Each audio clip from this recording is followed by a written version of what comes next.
幾蚊雞都可以做出一家人都中意食嘅開胃菜，快啲跟住喜姐做起嚟啦，超級正噶！你姐今日整咩靚餸食啊？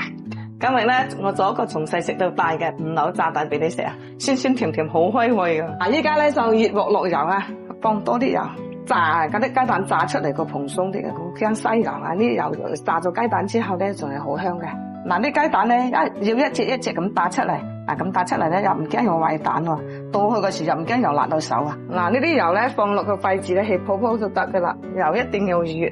嗱，雞蛋咧可以一次幾個放落嚟嘅，呢個得啦就夾起佢啦，炸到佢咧金黃你就可以攞乾啦，炸佢紅鬆鬆起到金邊就得啦。上雞蛋咧炸出嚟好蓬鬆嗰啲咧，你都可以打爛佢。我呢度有2個雞蛋一齊放埋落嚟，哇！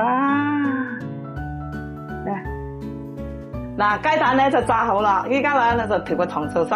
好多朋友仔啦話唔識調糖醋汁，就按照我呢個步驟就得啦。1、2、3、4、5。首先咧即係1殼豉油，2殼白醋，3殼糖，4殼番茄醬，再加5殼清水就得啦。係啦，而家咧攪勻佢。嗱，做5柳炸蛋咧，連勻隻5柳菜啦。呢個怡豐5柳菜咧係非物質文化遺產嚟嘅，我食咗幾10年嘅啦。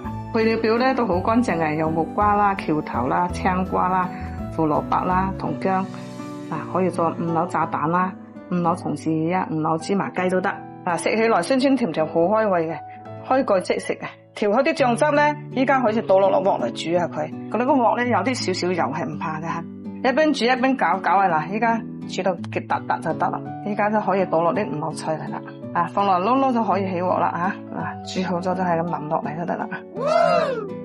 好嘢味啊！第二要食得多咧，又唔係咁開胃嗰啲咧，就跟住喜姐咗呢5柳炸蛋啦，酸酸甜甜好開胃噶，兼且有食味正啊！